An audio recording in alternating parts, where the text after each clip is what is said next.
Jack Clipper raced down the steel steps. So fast, so far. There were so many steps. How many had he skipped? How many were left?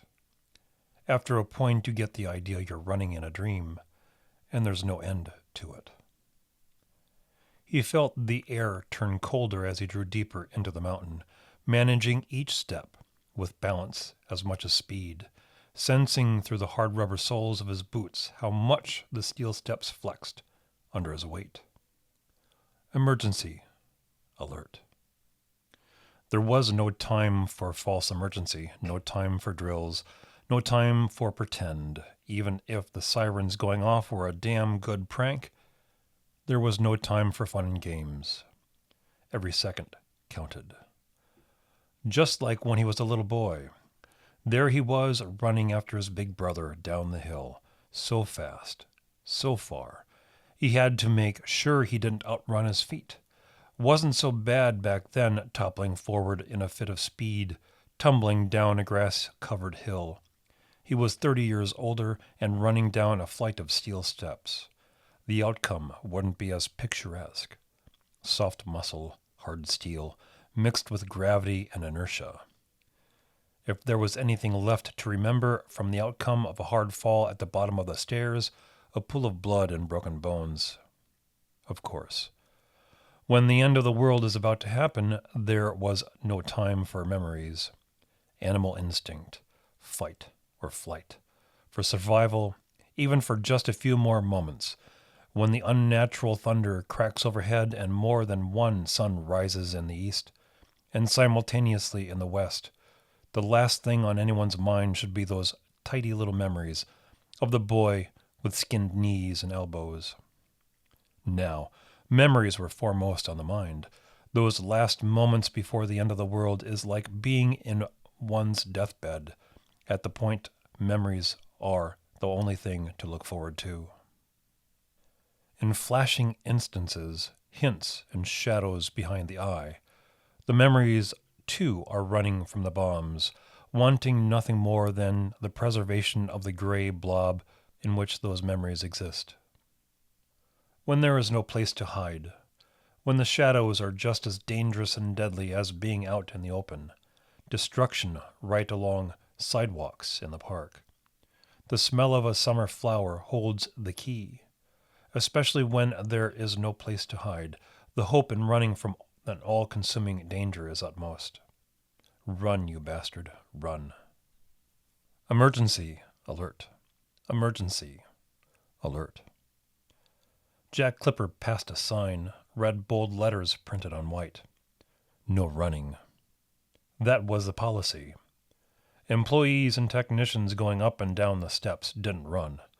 Soft-soled shoes were as much a part of the uniform as security badges and calculators, so as to reduce the amount of noise that already overwhelmed the hollow stone shaft. Jack Clipper's boots collided with each step. The concussive rhythm hammered through the cut stone walls. Pure noise.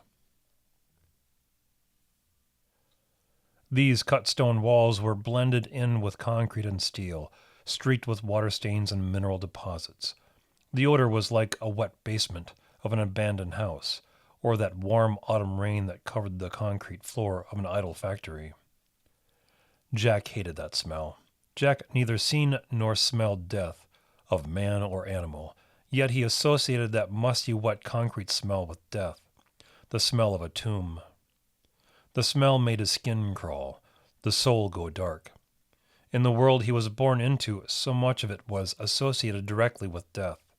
Jack never seen death, smelled death, but he felt it all around him. As a boy living out in the country, Jack enjoyed rummaging through abandoned houses, and there were lots of them, weathered and weed-covered houses scattered on land people were no longer allowed to live on.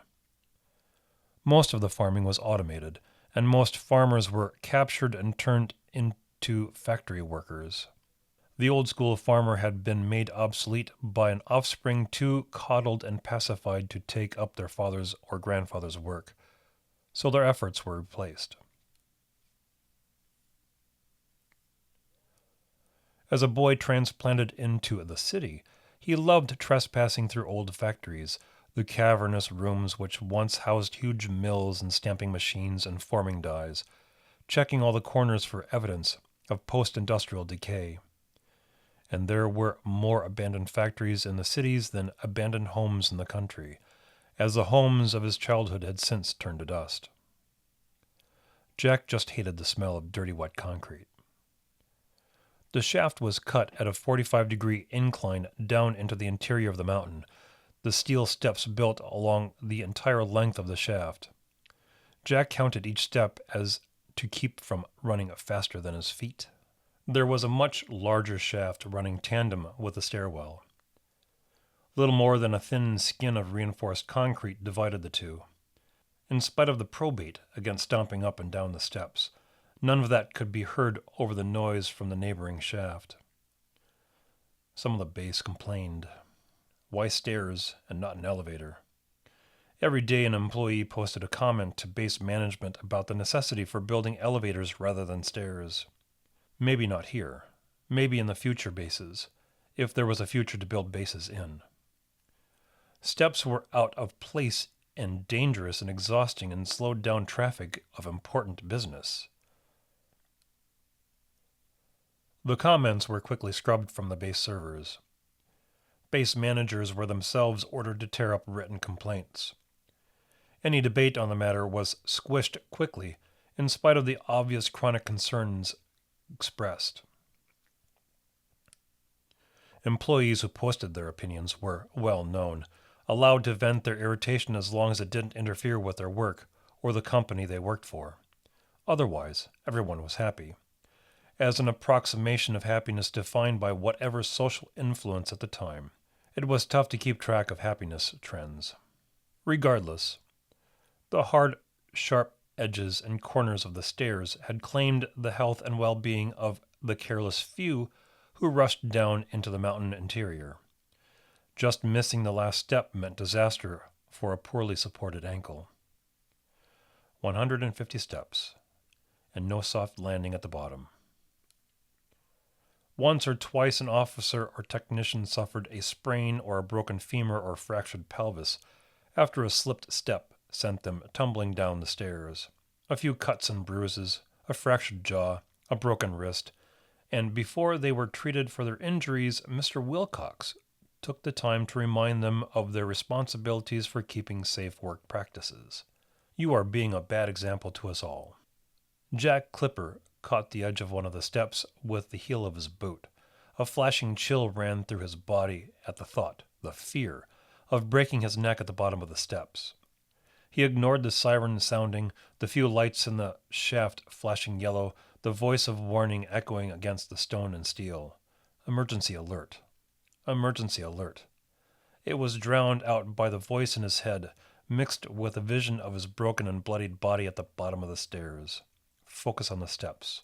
Focus.